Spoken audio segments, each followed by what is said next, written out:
You are now listening to Protecting Your Nest with board-certified family medicine and obesity medicine specialist Dr. Tony Hampton. For more, visit drtonyhampton.com. Welcome to the Protecting Your Nest podcast. Many years ago, Taiichi Ohno developed the Toyota production system. He believed that in order for his company to compete with larger American companies like Ford, he needed to create a process whereby waste elimination was the key while keeping the most important stakeholders, and that's the end user, in other words, the people buying the car, as their primary focus. Now imagine rethinking how we manage our healthcare system, or even how we manage our life at home. Even more, how we manage the time we spend when we're at play with our friends. Imagine if we were all open to doing things, not the way we were always taught to do it, but being willing to change what we do today so that tomorrow life will be more efficient, less painful, just easier. I learned in one of my previous roles, which was the medical director of the Advocate operating system in my health system, that using the Toyota model, yes, the Toyota car company, would allow us to view the world through a different lens and spend some time fixing those things that bothered us. And we did this incrementally and continuously as we moved toward our goal of creating a health system that removes all the barriers that prevent us from delivering the experience our patients deserve. Now imagine everyone in the health system thinking and doing this together. To take it even further, imagine using this approach in your personal life. Let me give you an example in the healthcare system. I once had hand sanitizers near the sink in my exam rooms. So I would literally have to walk by my patient to get to the hand sanitizer to wash my hands before I could officially greet them with a handshake.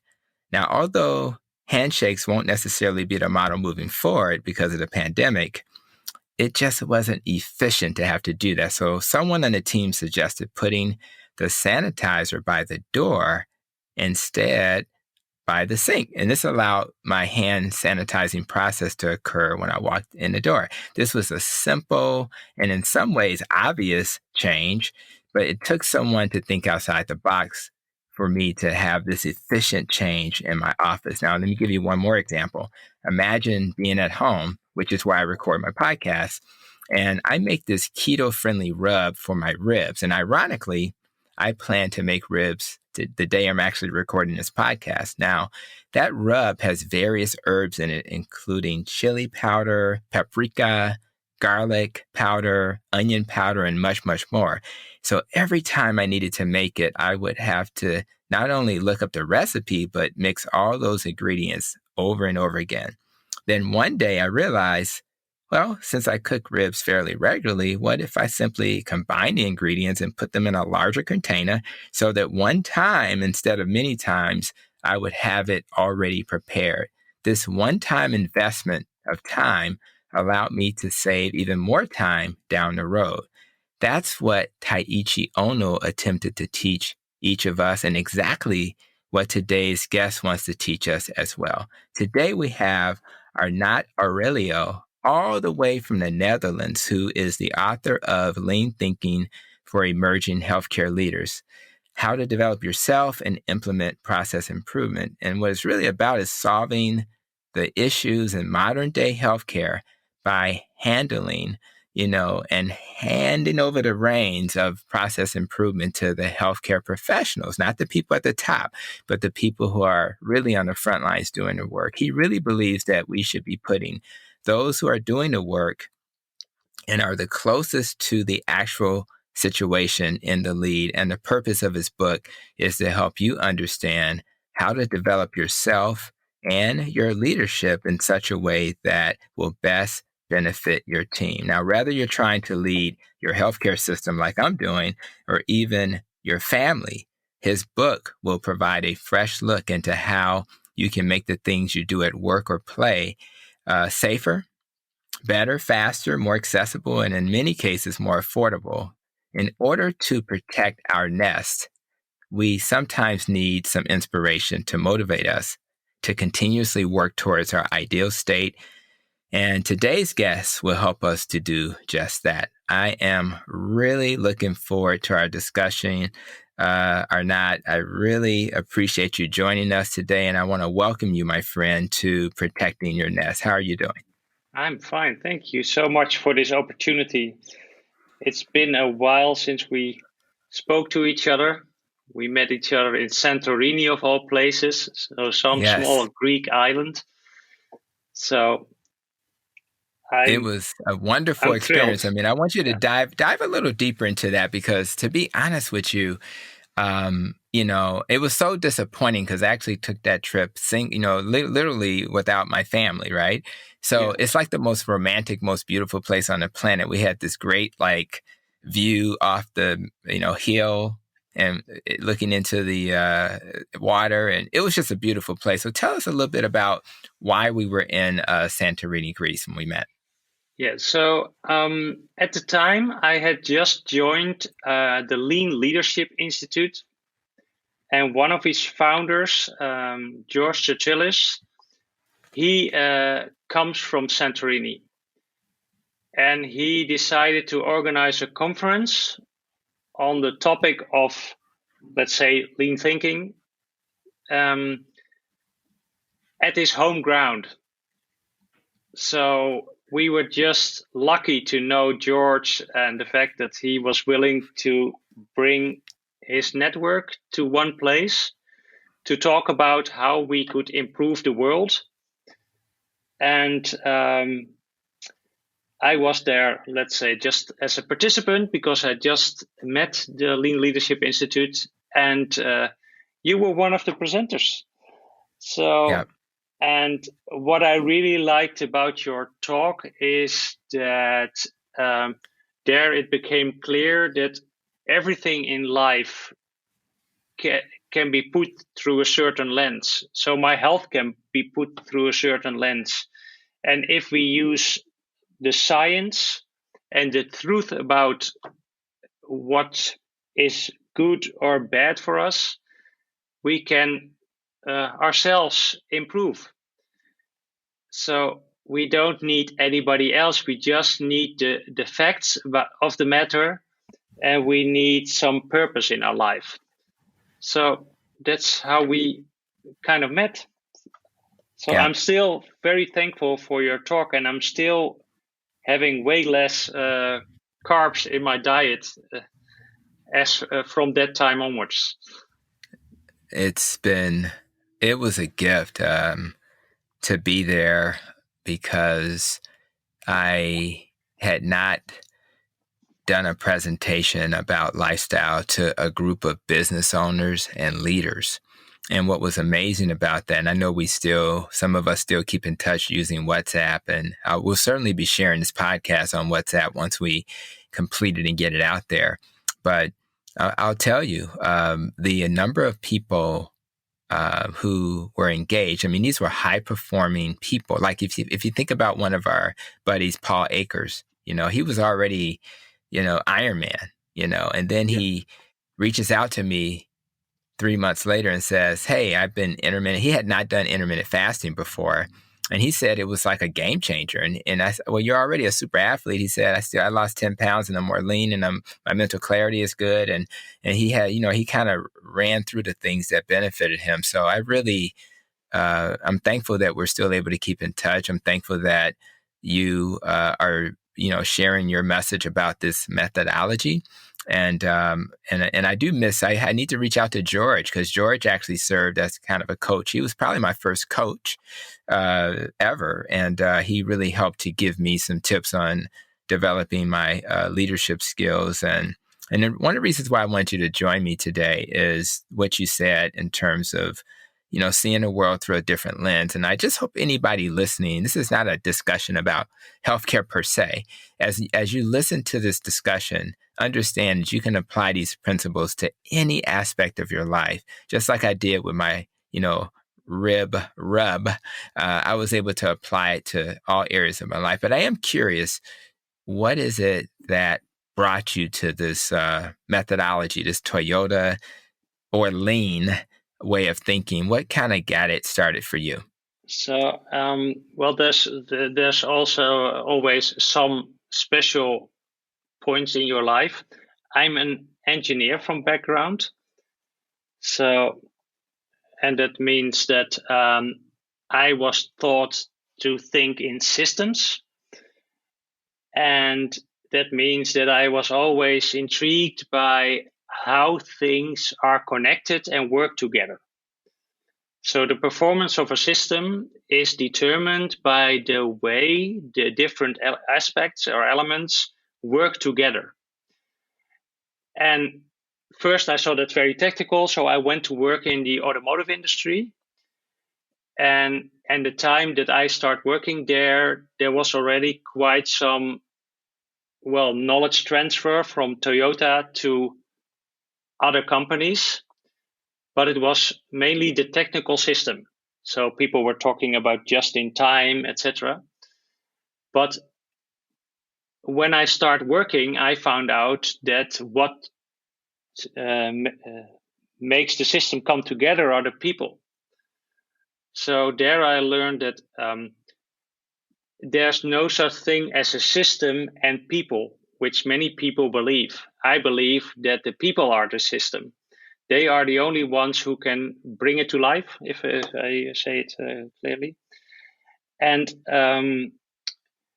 I learned for myself that I find it very important to make things better. So I became this system improver, if you would, if that's a word.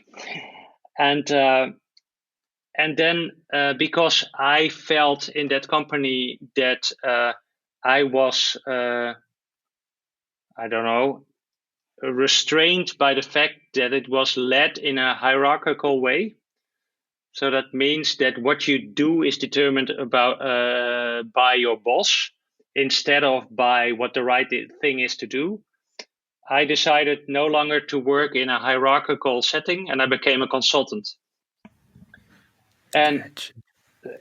some kind of luck, I was working with within a consultancy firm, which was not actually a consultancy firm because we didn't give any advice and we didn't write any reports. So that was kind of magic to me because I learned in university that this is how consultants work. They write reports and they give presentations, and then, well, the magic happens for some reason. But we did the complete opposite. I was taught when I started working in this consultancy firm to go to the place where the work is done. So we went to go to talk to operators or machinists or whoever is there in charge of doing the work. And we start asking them about their problems. And when they had a problem, we tried to bring a group together to solve the problem. So we didn't write down what the problem was to give it to somebody else. No, we start solving it, and always in the presence of their leader. So, and later I understood, because I didn't know that at the time, that what we were doing was showing the leader what his behavior should be. And when I found that out, that if you want to improve the system, you go to the people doing the work and you just ask what are the problems and you have them solve them, you can solve any problem. And because I became older, I became a dad. I have 3 sons. They're now 16, 19, and 21. And if you have sons, sometimes you get into a hospital because they break their arm or I don't know what happens to them, but they get so wild sometimes. So They're boys. Yeah, they're boys. So, and then when I came into the hospital, I really got shocked because I felt that the system that I was taught that could help to solve any problem, that was lacking in the hospital. So there was no way of knowing for me as a dad, would I do the right thing? How long is it still going to take? Where do we need to go? Is there still time for a cup of coffee? So I got stressed while I was not the patient, because it was my son who was the patient. And then I sort of, well, I don't know, but I came on this mission to teach, in first instance, hospitals, but or anybody who cares for my children or for your children, how to make things better for your patients. And well, I was a consultant, so you use acronyms or flashy words, so it became lean thinking for healthcare. Wow. Wait a minute now. Slow down. So you're saying, I mean, what I'm hearing is, what I'm hearing is work together, make the people to focus, system improvement, all of that. But I thought you guys went to Toyota school and learned it, and it didn't happen that way. No, this is my history. Wow. So, and to become me personally better in changing systems, of course, I used Toyota as my role model. Okay, so you actually learned some of their principles and you incorporated those principles into what you did within your organization, blah, blah. Yeah, that's, well, I tell you, of the things I've done to attempt to develop my leadership, I was so, as you probably felt, I felt so blessed that there was something out there besides the standard approach, which, as you have suggested, is top down, something that is different, that honors the people who are doing the work while also keeping the end user as the focus. And I really was impressed with, how you kind of got to that point. And it's pretty amazing. And then to think that what in the United States, and you're in the Netherlands, what in the United States is the most expensive thing in our budget, which is healthcare, right? Exactly. And to think that it's not efficient. And actually, in some ways, even before COVID, it wasn't safe to go to the hospital. I mean, we actually harm people because we don't have processes in place to keep our patients safe. So there's this great need for this way of thinking and a great need for teaching our teams how to problem solve. So I really just wanted these are some nuggets for those who are listening. Again, I want you to think about, wow, what would it be like if you actually went into your home and you said, let's sit down as a family and let's figure out what's causing us pain and let's work together as a family to improve it, as opposed to just a parent making all the decisions themselves. Imagine what that would look like. It would be a little different. And you may get some nuggets from your kids that will provide some insights that you hadn't thought about. So at the minimum, you need to hear what they have to say. So that's really amazing. And I love how this all came about and how you had the courage to say, I'm tired of doing things the old way. And I really appreciate that. So let's go ahead and dive a little bit into your book. And I want to kind of walk through it because I think for those who will consider it, I want to give them a sense of what they're going to purchase and the value. So as I look at that first chapter about giving direction, it talks about, setting direction towards perfection. When I looked at it, and achieving perfection is a little intimidating, I think, for most of us. That seems a little bit much to try to be perfect. But I want you to tell me why you think working towards perfection is important. What did you mean by that? So if I think about working towards perfection, that means several things. But the first thing is, it means that you can always improve because you're never perfect. So it's just a way to make sure that you keep always learning. And this is an important word because for Toyota, the essence of their system is that they can learn from whatever they're doing and make it better if it's not okay or if there's a better way. And if you are learning or if you want to improve it, it's very important that you put your energy into the right activities. And if you compare yourself to perfection, you suddenly start seeing where you need to go. So perfection is like a pole star. It tells you what direction to go. And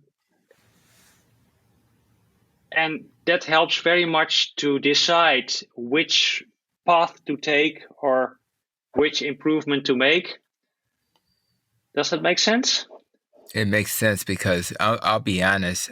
When I frame my question about it being intimidating, I think it may still be intimidating, but I think there's something kind of cool about, like, if I were to use a basketball analogy, I think about LeBron James, who just won the championship in the United States for the Los Angeles Lakers. And so a lot of people are actually looking at him as perfection because he spends over $1 million just on his body every year.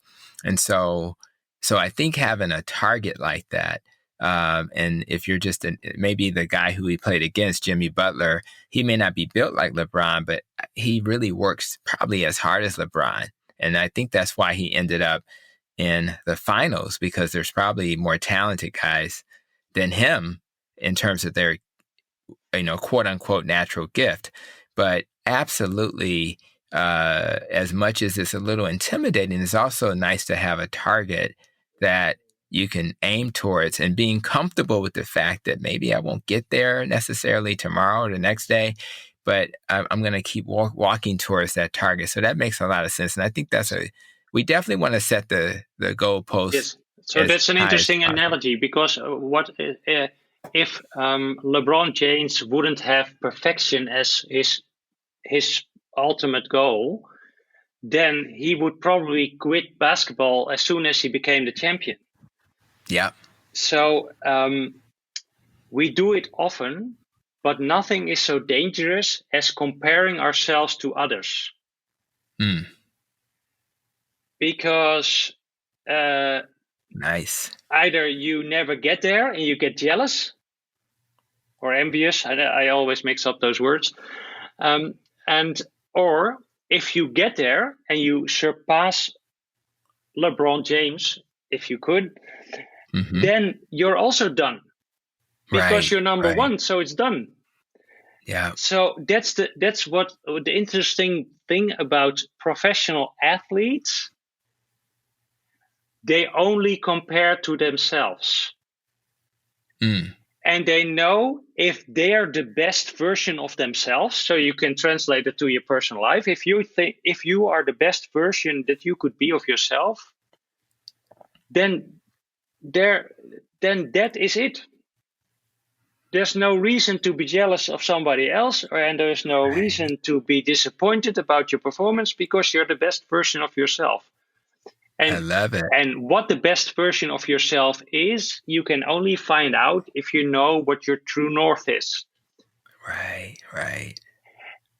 And then somewhere in time, you're somewhere between where you are now and this true north. So that's cool. I think that's very important.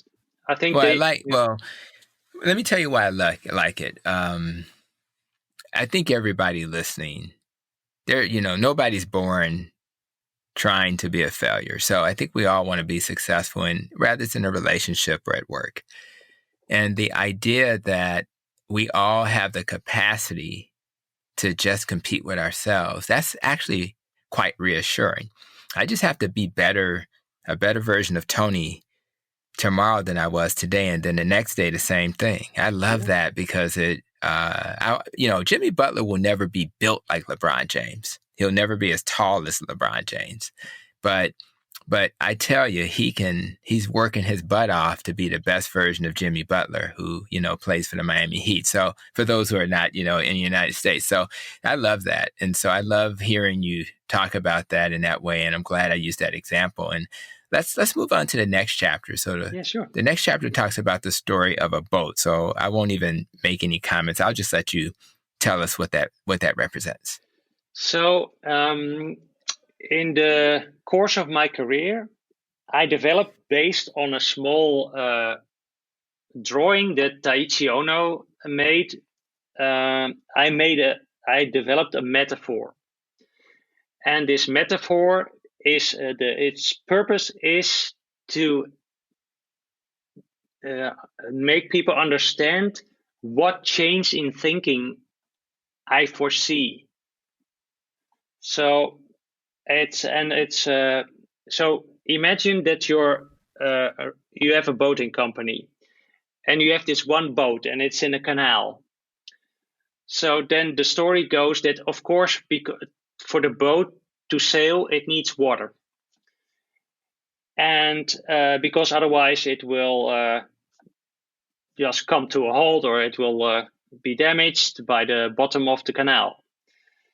So, and now, of course, because of this fear of not being able to sail because we might bump into something, every time we have a problem, we tend to add water to solve our problems. And if you would translate it to your own life, or for instance, healthcare, that means that whenever we have a problem that makes us unable to sail, we think we need more people or more buildings or more funds or whatever, more resources to keep us sailing. And of course, it's very expensive, because if you add water, more capacity, more resources, but it's still the same boat. So the people are still paying the same money. But if you add water, your dikes that keep the water from overflowing need to be higher, and you take more risks. And before you know it, all your attention goes to keeping the water in the canal instead of keeping the boat sailing.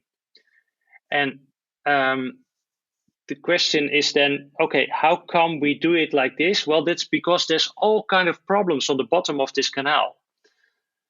And these problems, because we don't know exactly what they are or how they are caused, we become risk averse and we add water.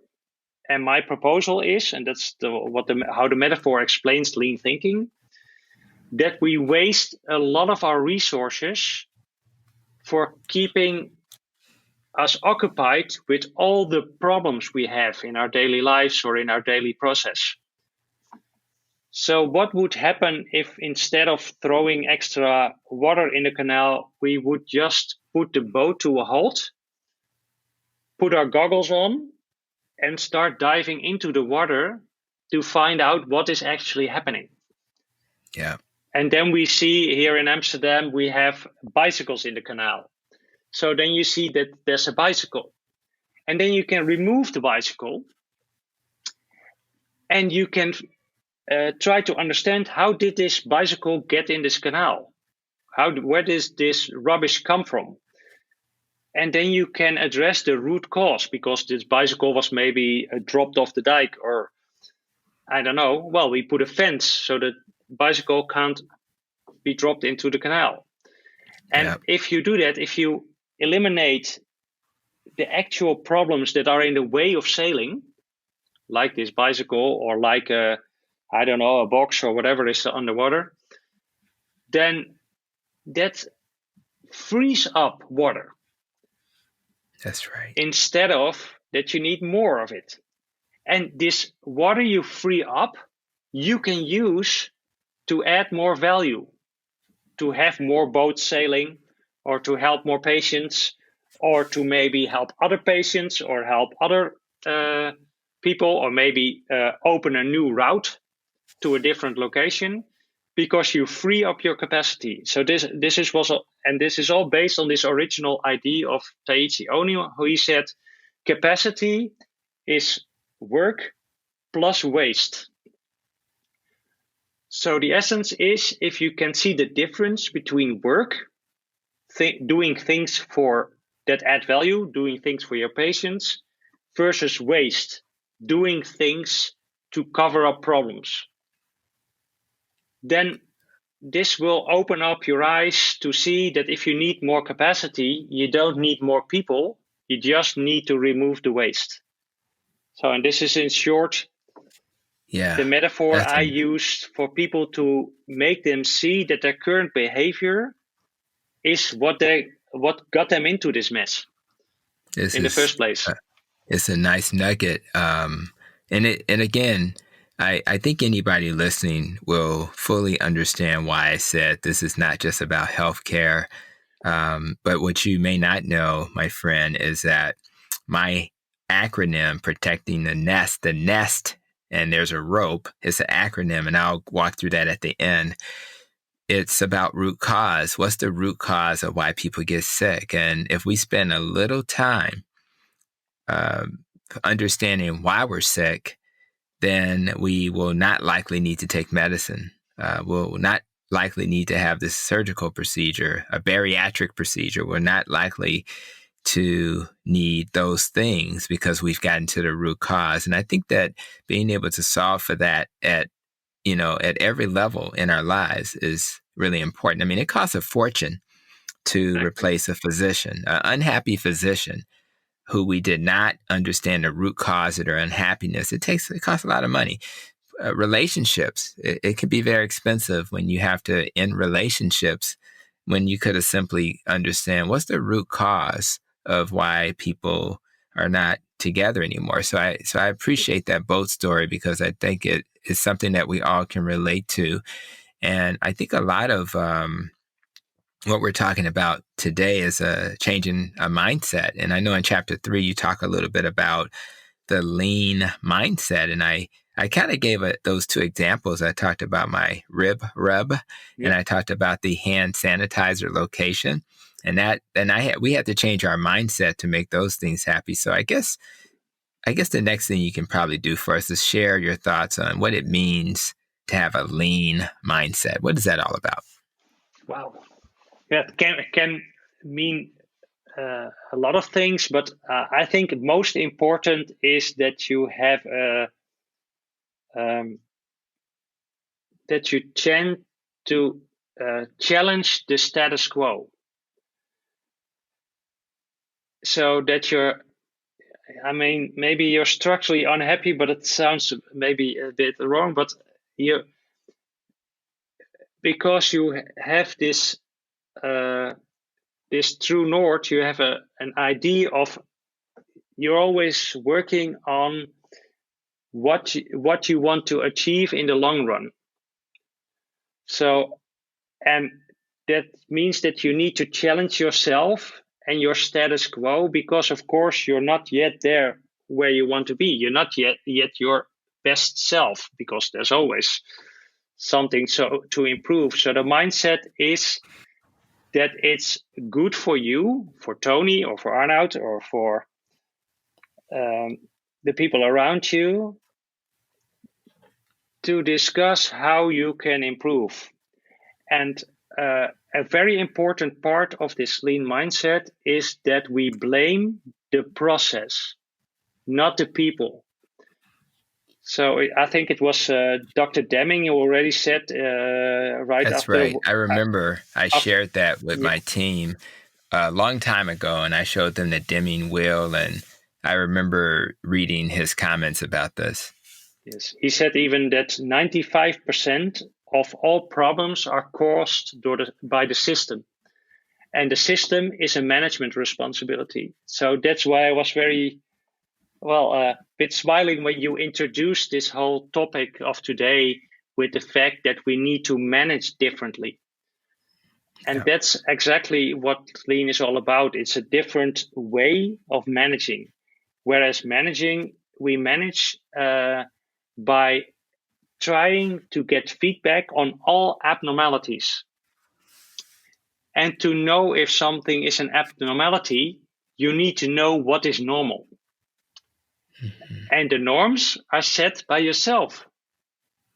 And of course, they're influenced by your culture or by, I don't know, your job, but you need to know that everybody has norms. And if you have a way to know whether things are normal or abnormal, and you know what to do about it, then that is where the growth is. Because there's always things that can go better. Always. And I say growth because I mean personal growth. Yeah. So improvement, process improvement, is not always the objective. It's the means by which we let people grow.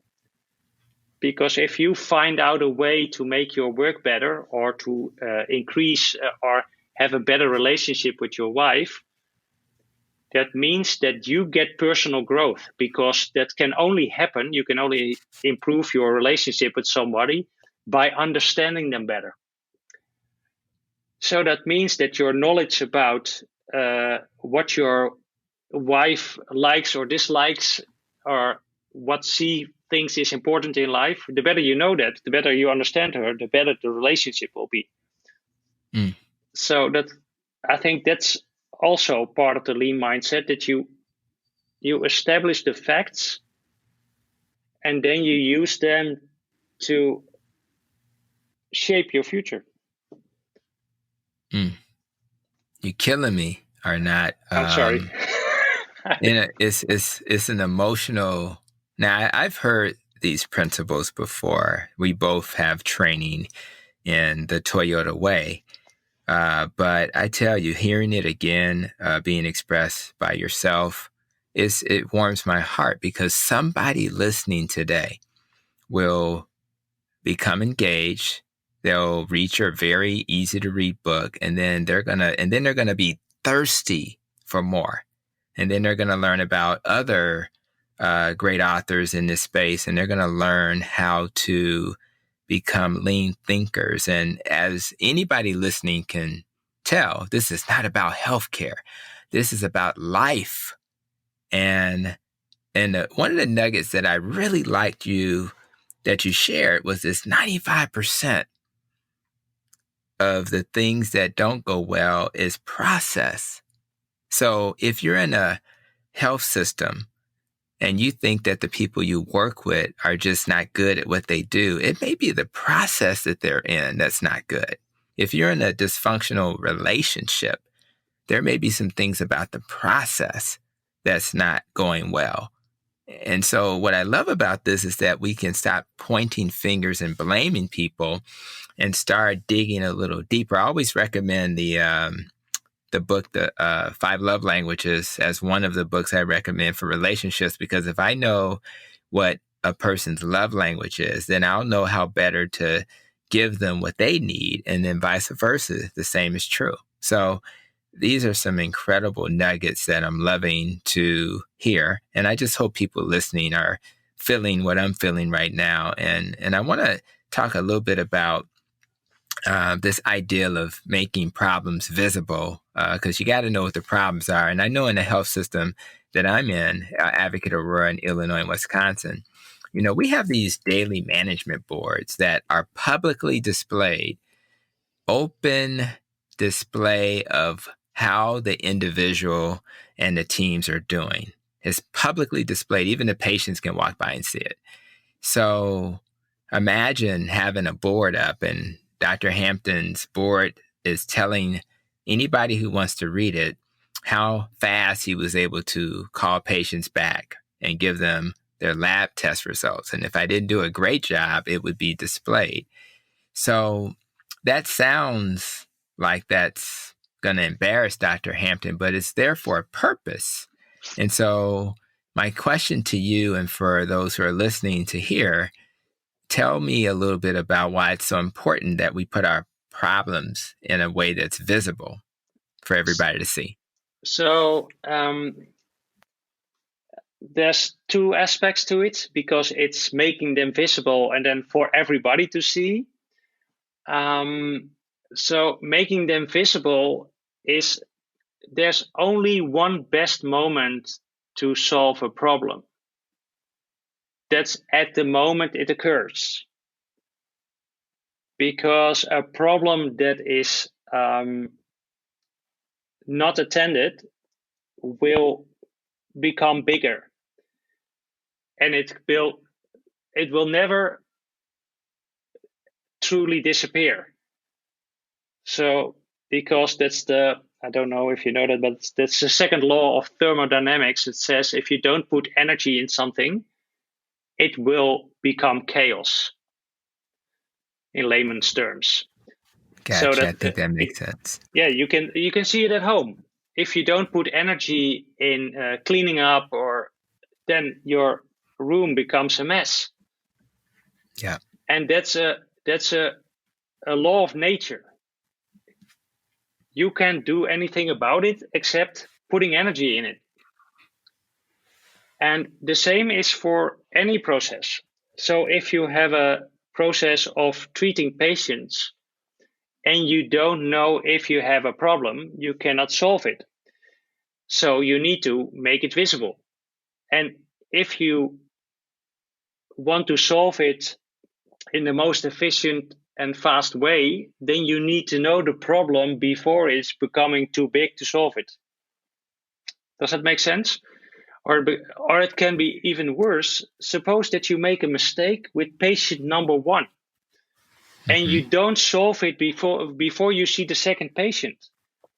Then you transfer your mistake through the chain of patients that is visiting your office. That's right. That can be, and with patients, that's even worse than, I've worked in a car factory where they had a different approach. They just said, well, if you make a mistake, at the end, we have a repair shop. And there was one time we had 6,000 vehicles at the lot waiting for repair. Mm. And the problem with that is that it will be a lot of work to solve them, because if there's maybe a bolt missing under the chair, you need to remove the chair. Whereas if you had solved it beforehand, it would be way less work. That's right. So, but there's another problem. If you don't know the point where the problem occurs, you can never find the root cause. Mm-hmm. So there's no point in investigating, because the circumstances under which the problem arose will be gone or different than by the time that you get to it. Yeah. So that is why Toyota invests a lot of creativity. And the interesting thing is, in work, we find this very strange, and we think maybe it's unsafe to show your problems because you can get angry patients or whatever. But in daily life, we find it very normal. I don't know. Do you have a car, Tony? I do. So how much thinking do you do when you drive from home to work about the road that you take and the decisions that you need to make? It feels like it's on autopilot. Yes. How come? I think it has something to do with our brain trying to minimize having to do any work, and we've done it a few times, but I think it's less energy expended if I put it on autopilot. Yes, but how come that if we drive a car, we are able to put our brain on autopilot? That's because yes. Yeah. Well, I guess I'm thinking because we've repeated the process so many times, it's like our muscle memory, and it's like we've done it over and over again. Yes, but you done it over and over again, but you don't know what your other automobiles are doing. Mm-hmm. So you're always dependent on the behavior of others, and still it goes fairly smoothly. And that's because in traffic, we have all these signs that tell us what is normal. So if something is not normal, we see it right away, and we know that we need to adjust. So we have lines on the road. So we always know if our I don't know how you say it, the people who's coming towards you, if they're in the wrong lane, you see it and you can adjust or you can respond. But because they know what their lane is, nobody's going out of their lane. And the same is in every process. You need a way to standardize it in a way that it's very easy to see if it's normal or abnormal. And if you do that, well, then you don't have problems. And if you have problems, you can address them right away. And that makes a lot of sense. Yes, and that's very easy. Well, let me say this real quick. Just as you talked about that, I thought about the parents that say to me when I was, my kids were my kids are in college and graduate school now. They're 21 and 23. But I remember parents saying to me things like, well, I don't know why he's not doing well in school. And he always waits to the last minute but it's like they have no clue what's going on with their kids. And with the technology, you can go online and see when they have a test coming up. I mean, it's all visible, like you just said. But the parent didn't take the time to make it visible, because what I learned is that if I see my son has a test next Friday, I simply say to them, what's the plan to prepare for the test? Yeah. And I say, well, this weekend we had planned to go to the museum and all these other things, of course, it's before COVID and when they were younger. And I'll say, well, we can still go to the museum, but maybe in the morning before we go to the museum, there's some things you need to work on so you can prepare for your test. But that's only possible if it's visible. Yeah, exactly. Right. And these, you see what I'm saying? So I hear what you're saying. It's like I use the example of our daily management boards, but you can apply this in every aspect of your life. Just having awareness of what's going on in your life. And then because it's visible, then you can do things to either fix things that need to be fixed or the opposite. Yeah. And an interesting thing, because you said, well, they can go into the system and then they know that's a problem, because that's not making problems visible.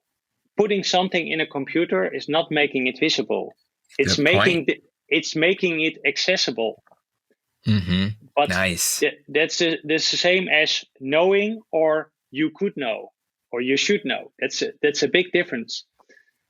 And so they should have. So what you're saying is we should have had a daily management board at the house for the kids. Yeah, essentially. For instance, but you need something that you can't. How do you say? Can't dismiss. It should be in your face. Right. And and then it should be things that are important. Right. So because if you make a daily management board in your home, it should be about things that people find important, and they don't want to forget, or they want help. And that's because you asked why should we make it visible to everybody? Because problems are only solved if you have all perspectives. Right. So if you want to solve a problem for your kid, then the wrong person is solving the problem. Right. If it's just a parent. Yeah, it's just a parent. And then it's parent who's maybe, ambitious for their kids. So they want to find a way to get it bigger grades. But the question is, does the child want that? Yeah. And probably they do. But the question is, how do you know? That's right. So before you start visualizing your problems, you need to find out what the process is and what everybody thinks is important for success. So learning for a test, that's an important part of the process. So that's why you ask a week before whether they are prepared and not after the test, because, well, that's right. So I love that. In our health system, we have, housekeeping, and one of the things that we've been, trying to clean more often because of COVID. And it, what does a medical director like myself really know about how to keep a building, sanitized and clean? Probably nothing compared to the people that do the work. It would be insanity to me to not ask them their thoughts on, what, I need to understand what they do all day, what the workflow is, how, what's the process. And then maybe we can work together to figure out how to increase the cleaning. But to not ask them to participate in that conversation and just say, I just need you to clean more, is disrespecting them and not allowing us to come up with an approach that'll serve us better. So it's Exactly. this, man, it really applies to every part of our lives. Yes, and people like Taiichi Ohno, they went even further. They wanted to build a mindset into the leadership that they would get up every day telling themselves, I don't know nothing. Because our minds are full with preconceptions and prejudice and whatever we all thinking. We all think that we know how the world works. Right. And the higher our position in the company, the more we think or are believed to think, know everything. Right. But you can't, if you would know everything that would happen now or maybe tomorrow or the day after, that means that you can predict the future, which we can't. We people can't. So you better go there that day and tell yourself, I don't know nothing, because that piques your interest. And then you can just ask, can you maybe show me? What's your problem? And show me. And then people will tell you exactly what's going on. And then you don't need your big brain. I love what you just said, because we, of course, in most models, people don't do this. But what I love about it is it makes my job easier. Like, as a leader, I don't want to know everything. Like, I prefer to let my team help me solve problems. And then I can maybe focus on more of a visionary perspective and think about those types of things while my team is helping me solve problems. I just think that makes more sense. And, this is the thing about leadership. If my building that I help lead does poorly, I'm going to get the blame. If my building does well, I'm going to get the benefit. Now, how we got to well or not doing well is not what they ask. They only care about the outcome. So why not just let the team help you? So I think it makes a lot of sense that we take that type of approach. And I guess the next question I would have for you is, if you get to the point where you've displayed things publicly and things are going better because you've problem solved, then you have to kind of figure out, I know in chapter 5, you talked about stabilizing. So, your thoughts on that, because, making change, even when we help people to lose weight, stabilizing and maintaining that change is difficult. Even if you make a process improvement, me moving the sanitizer to the front of the door, that's one thing.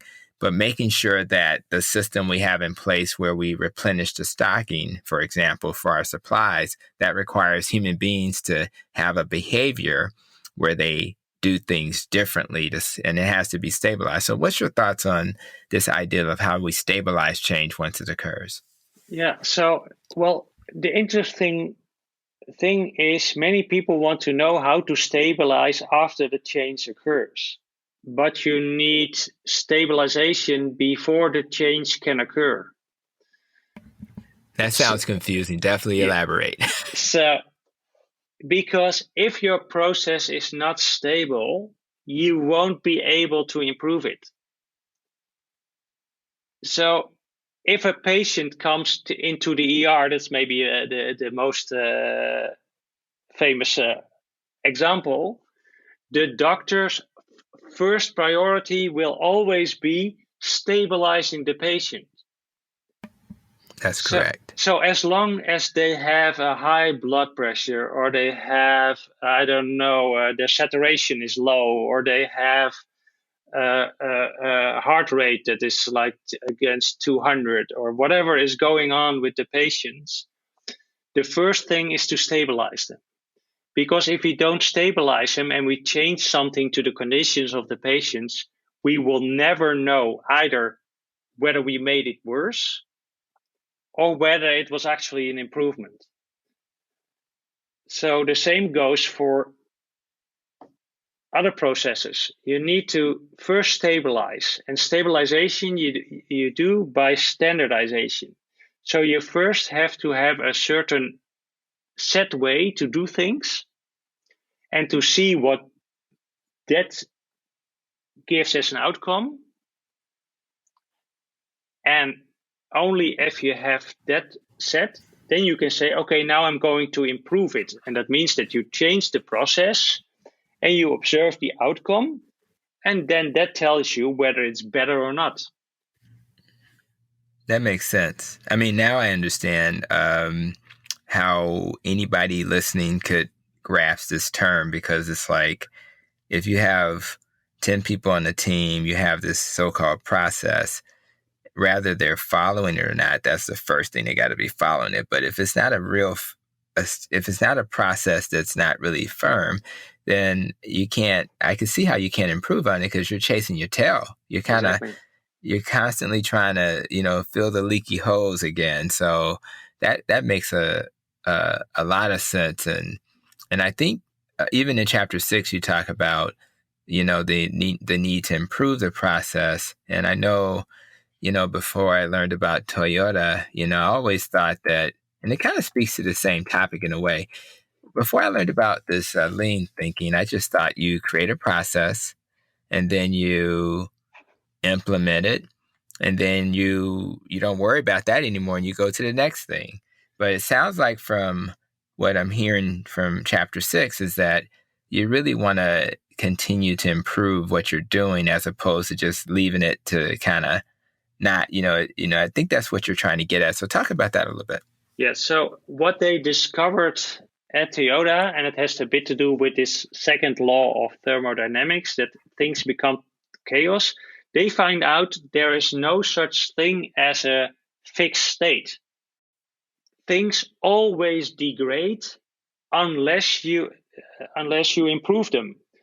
So they figured out we need to continuously improve, because we have to fight this law of nature that is try to degrade everything we're doing. And our purpose is to get the highest quality and the lowest cost and the shortest lead time. So the only way to get to that point is by continuously improving. So by setting this high purpose, and they already discovered you can never be done, but they also figured out that by experience, the process is degrading, so we need to improve it continuously. And that means that for companies like Toyota, improvement is the status quo. That means that everybody, everywhere, every day is trying to improve the things they do. That's amazing. Paul Akers, who we met in Greece, he has that way of thinking. In fact, I remember seeing an old video of his, and he said, I don't hire people to do the work. I hire people to improve my company. Exactly. That's pretty amazing when you think about it. I think about LeBron, who we just talked about earlier, and you're already the king of basketball, but yet he continuously tries to improve himself. And I guess that's how he remains the king of basketball. Yes. At an advanced age, at least from a basketball perspective. Yes. I love that. And I guess the same applies to leadership. So it sounds like you believe that in order to do these things, you have to really develop your leadership. And it sounds like that can apply at home as well. So talk a little bit about the importance of developing leadership. Yeah, so if we see leadership as setting direction or giving direction to whatever you deem important, so that can be your family, or that can be your personal health, or that can be your company if you're CEO, then you have to figure out a way to work towards that direction. And that can only be done if everybody is engaged and learning and improving, because we already established in this talk that if you don't improve, things get worse. But so for some reason, I think it has a bit to do with our Western culture. In companies as well as in private life, we do it completely upside down from what professional athletes do. So what we do is we go to school. I have studied the first 25 years of my life, and then afterwards, hardly any training until I became a lean consultant, because then now learning is part of who I am and what I preach. So but in sports, it's completely the opposite. The amateurs, they train little, maybe once a week, and they enjoy a game and then a good pint of beer afterwards. And the professionals, the better they become, the harder they train, and the more innovative they are. And it should be the same with leadership. Yeah. Yeah, that means that the more, if you would say, important your role, or the more responsibilities you have, the more important it is that you train. Yeah. Because if you have now a company of, maybe you have a startup and you were with a team of 10 and you were successful, and now it's a team of 50. That means that it requires different skills. And these people have developed. So to lead them, you need to develop, because otherwise they leave you behind. If you don't have any added value, or you can't compete, can't perform for them, you can't help them anymore, then so that means that that leadership you have a growth responsibility, and mainly personal growth. Because if you learn new things and new ways to lead, then that will give the energy needed to improve the company, or to improve your relationship, or to improve your family. So I think this is the most difficult thing, because this requires discipline and tenacity, and the willingness to develop all these new skills and all these new routines. And that's why it's so difficult. That's why we have little professional athletes, because if you see what it takes for them to reach the top, well, it's hard. It's hard. hard. It takes yes. a lot. It's a huge sacrifice. Yes, and because this can be overwhelming, and maybe it sounds like, oh, this is impossible.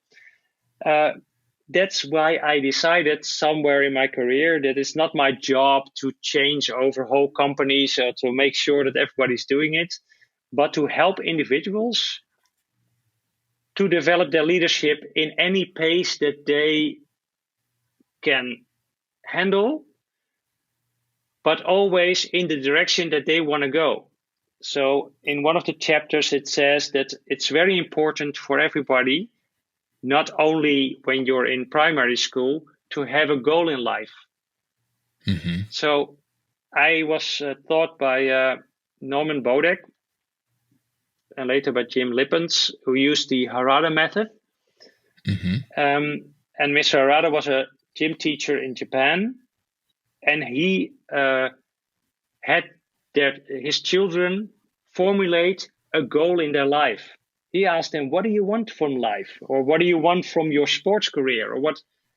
And that fueled their energy, and it made clear that, well, for a personal goal, you want to work harder than for a goal that was,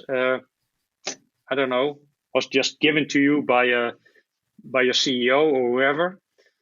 So it's also, so maybe this whole lean thinking is more about personal leadership than about leadership per se as being somebody who leads others. Right. It's how you go about making sure that the things that you deem important, that these are happening, and that you become this best version of yourself. I love you kind of wrapping a nice bow tie on your comments on leadership around the last few things you said, because if I want to be a phenomenal parent, I need to develop my parenting skills, as an example. And I just Exactly. think that Yes. you have to put the work in. You can't just take it for granted. And I think that that's what successful people have figured out. And the good news is it's an incremental thing. You don't have to build Rome in a day. You can just lay a brick. And Exactly. one thing, I'll probably be listening to something that'll teach me something later today. And in addition to what we're doing here. And so I'm loving this. This is exactly what I wanted this discussion to be like. And I do have one more chapter question before we kind of wrap up. And but I do want to say that I really appreciate, because what I'm hearing from you and just talking about lean is this is about life again. It's about changing how we look at things, and if we make these little small changes in how we see the world, we can really identify a lot of the things that have given us the struggles over the years. And what I particularly like about our conversation is that during our pandemic, a lot of the things that have happened, like we were going to start doing problem solving in our health system, but we had to put it on delay, which is, part of the lean methodology. And, but man, there's no reason why we couldn't have started doing that stuff, now. So us having this conversation today will at least allow me to start doing some of those things as, locally until we get the system doing it. And I think that'll start as the new year approaches. So the only other thing I want you to touch on, from the book is this idea of being a coach. And, I mentioned earlier that George was one of the coaches I've had in the past, and I definitely respect and honor that. And but I also want to touch on, this idea that as a physician, what I've learned is that being knowledgeable about medical things is not as important as being a coach for my patients. And so, and it just seems like I get more out of people if I can inspire them and coach them. So could you explain from your perspective, why do you think coaching other people is so important? So if you want to know why coaching is important, just imagine an athlete without a coach, whether it be your children's soccer team or it will be LeBron James or anybody in between. You couldn't imagine that they wouldn't have a coach. So why is that? Because I think the coach can help you with something you can hardly help yourself with. And that's because 95% of the things that people do are subconscious. So it's very difficult to become aware of what you're actually doing or how you actually perform it. Hold And on. 95% of what we do is subconscious. yes, because we have That's very insane. little conscious brain capacity. Wow. If we as humans think, we can maybe think, I think it's about 5 to 8 things that can be in our head simultaneously, and then that's it. And the rest is all luckily driven by our body, because imagine that you would need to think about something so your body can do it. That's impossible. That would be difficult, yeah. Yeah, that would be very difficult. So it's Just walking down the hallway. I mean, if I had to think about every step, that would yeah, not that go would be well. impossible. But the Yeah. funny thing is, children know this, so they learn just by experiencing and by watching other people. But as soon as we get older, we think the learning is about what's in our head and what we can come up with. Yeah. If you're an adult and you try to learn to dance, we try to tend to remember what are the steps. A child would never do that. They would just look at the other person and they mimic what they see. And so a coach can help you to see things that you can't see for yourself because you are unaware of it, and or the coach has a different frame of reference. So a coach can compare your soccer skills to the right technique to pass a ball. You can't do it yourself if you don't have that framework yet. So the coach is there also to teach you the right way. And even more so, and that's a very underestimated thing, people perform way better when there's accountability. Yeah. And there's no one to better give excuses to than to ourselves. It's very easy for ourselves to say, well, yeah, there were all these circumstances, so too bad this time I didn't make it, but well, maybe next time, or maybe next year or whatever. But if you know that you're going to have a conversation with your coach, and you know the first question he will ask is, did you do it?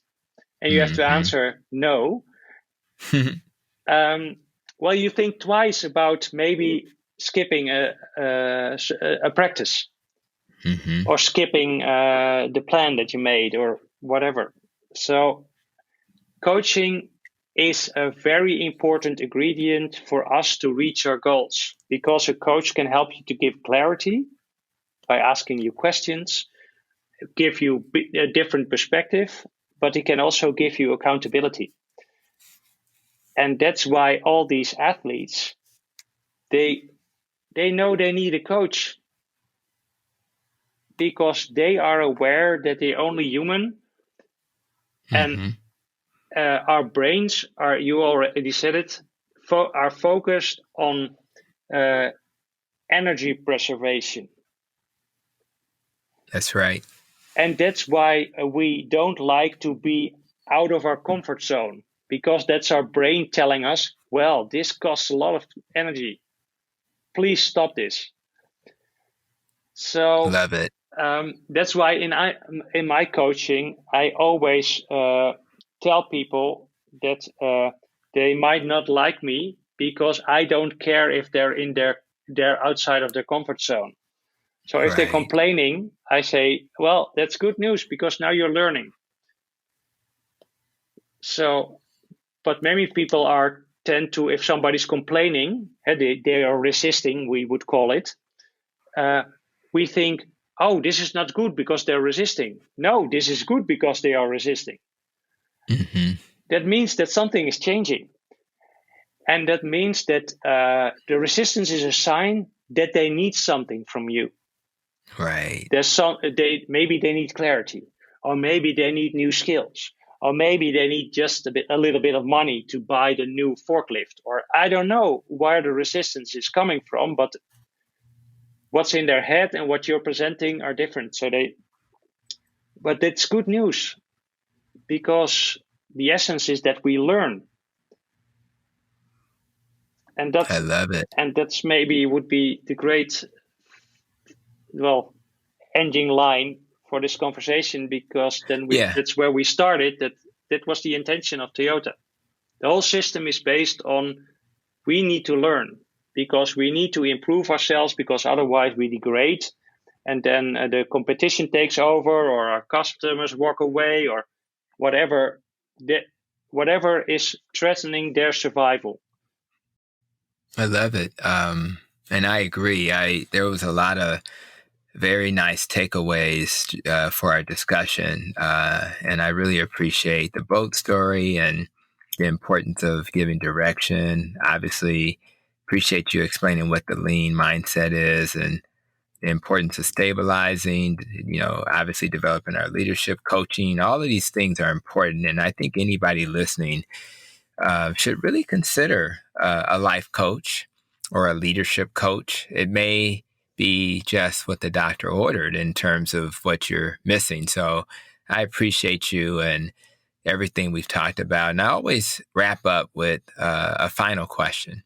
And it's a personal question. It's a question about my acronym, and I'll walk you through that real quick. So as you think about what you're going to focus on over the next year. And I know we're getting through the pandemic. Hopefully the vaccines will be out there and we'll be able to travel and do some things in the very near future. But when you think about the nest, which is nutrition, exercise, less stress, more sleep, how we think, avoiding trauma. And then you think about the rope, which is relationships, making sure they're healthy, avoiding organisms that harm us, maybe adding organisms that help us, avoiding pollution. That's the P, and the E is for life experiences and our emotions. When you think about the nest and rope acronym, what part of that do you think you're going to really give additional attention over the next year? Now, for me, that's unlike many of the other questions, not so difficult because it will be stress. And I tell you why. Because I've been in two burnouts. One for all kind of personal circumstances, and the other one because I was the victim of a medical error. And my burnouts come with migraines. And I survived the medical error, and I recovered, and I can do most of the things with my hand, which was paralyzed. But the migraines are still there, and the most important trigger, or that what makes the frequency of migraines increase, is stress, especially when there's a high financial impact. So, which is difficult for me because I'm an entrepreneur, and I'm even a solopreneur. That means that I now currently, for instance, are in a big assignment. I have work for 3 days a week, and now at the end of December, that's finished. And there's no pipeline of clients yet for the next year. So, so what I need to do is that is bringing the way I get my clients in line with how I get my energy. And I figured out how that is. And that means that in one-on-one conversations, which have no like commercial emotions, but it's just me helping someone, because I know if I can, every time I prove somebody that I can be of value, they want to see me again. So I'm going to change over from focusing on organizations as my client to individual leaders as my clients. And that's even why I wrote this book. So I see that I can be of highest value to emerging leaders that have become or just put in, or maybe even, I don't know, by coincidence came into a position of leadership, like they need to lead a project or they need to lead a new department. I want to help them to get a good start. And that good start is self-development. And by focusing on individuals, I can have a stream of clients. And if I have 10 clients, then that means that if somebody leaves, I have still 9. But now if I have 1, and if this organization is gone, then all the people working there are gone as my clients, and I have no work afterwards. So I have to. So actually, I'm going from. I just got this epiphany. I'm going from batching my clients to doing one leader flow. I like it. I think your book is a great tool. I think anybody listening. Let me ask you this first: are you? This type of coaching can be done at a distance, right? So no matter where people are located, that's something that should be available to them. Yes. So that's what I figured. I mean, this can be done. Well, I was forced to do it remotely, and it went surprisingly well, especially when you're just in a one-on-one contact. There's no issues, and even if we want to see the shop floor or we want to see the process, well, somebody can take his camera and just That's right. show me. I mean, That's right. the technology is thus far that we can figure this out.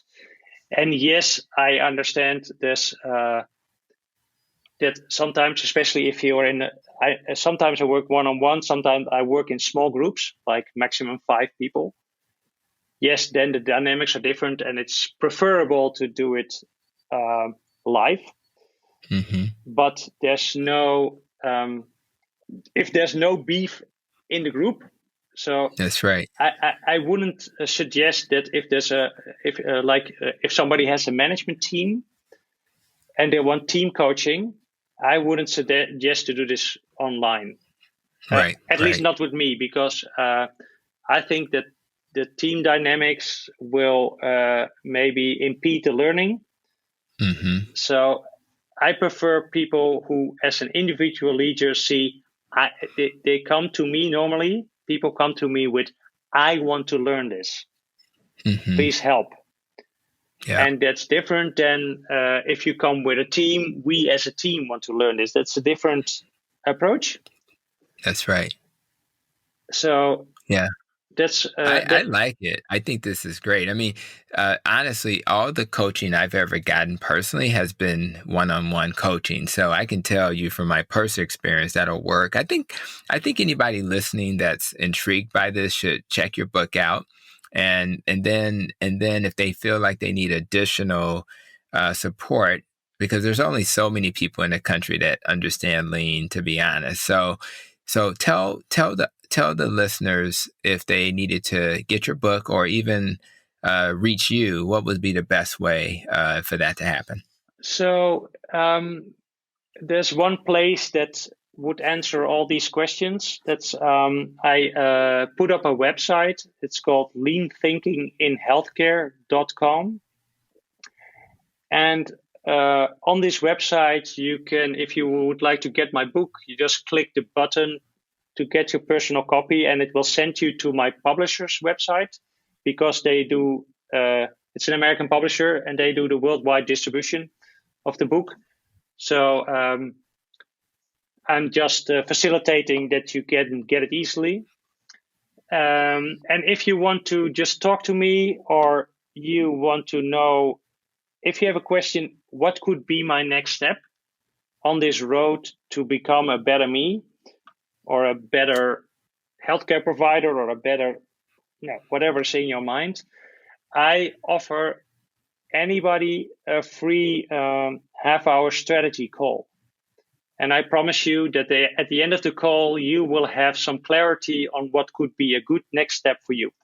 And of course, it could be either coaching or mentoring from me, or it could be just read my book, or it could be go to that place, or it could be do something yourself. That's, of course, I don't know, but depends on your ambitions and your goals.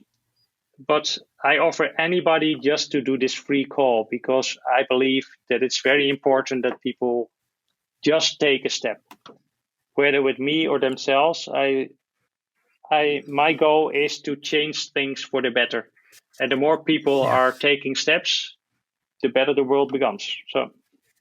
Yeah, it's so true. And I appreciate you, because again, you actually put that fire back in me to reincorporate the lean principles at a higher level. I mean, our organization is doing it, but since I'm one of the few people in the organization that was trained in lean, I need to take it to the next level. So I appreciate you being a little bit of an inspiration for me as well. I definitely appreciate you spending time with me today. And for those listening, I'll have links to everything that we talked about. And if we decide to do a YouTube live or something in the next week or so, I'll make sure that those links are included as well. And that's a possibility too. So thank you again, Arnout, for just being here and sharing your wisdom. And any final thoughts before I say a few closing statements? Well, first of all, thank you. I'm grateful for you. I think it's awesome that you are willing to put yourself out there with your podcast and then have this conversation with me. And even learning in the process. I almost hear you think. I think it's awesome that you're such a great leader to do this. Even the learning is in front of your audience. That means that you're open. I feel it as a compliment that you feel safe enough for me to tell you what your struggles are and what you're thinking. So thank you, first of all. And thank you, anybody who's listening to this podcast. I think the same goes for them. If people are open to listen, just you and me talking, and getting inspired, I think it's really awesome. And well, thank you. And if you don't know what your goal in life is or what you should do or whatever, then just think anything you do has the purpose to learn. So it really doesn't matter what you do, and at least learn from it. So that would be my final thought for the audience. Well, thank you. And it's so funny. I shared that similar thought to my sons. And even as I'm studying nutrition and functional medicine, I'm not just trying to pass tests. I'm really just trying to incorporate those learnings into what I do. So thank you for inspiring people to be continuous learners. And I hope that they find your wonderful book a great resource. I certainly have and will continue to use it as a resource. So I really appreciate you taking time to share some lean thinking, giving us all the opportunity to no longer accept the status quo at work, home, or even at play. We will all walk away, I think, from this conversation, viewing our world from a different lens, ready to find those things that cause us pain and coming up with solutions as a team, hopefully. And as a team, we'll find ways to take away some of that pain. It's just nice to know that problem solving is a process, a process that anybody can learn, a process that we all can master by simply thinking differently and practicing this new way of thinking over and over again. So no matter, what you do for a living, no matter what your current status is at home or play, the teaching that Arnout's book is teaching us is very relatable and I think very transferable to any type of work or any situation you face outside the work environment. So if you're ready for transformational change, I think his book may be exactly what the doctor ordered. So as we move towards the rest of our day and your day, I thank you for taking the time to listen to today's podcast. And I only ask that you stay well and, of course, stay safe and continue to protect your nest. You've been listening to Protecting Your Nest with Dr. Tony Hampton. For more, visit drtonyhampton.com.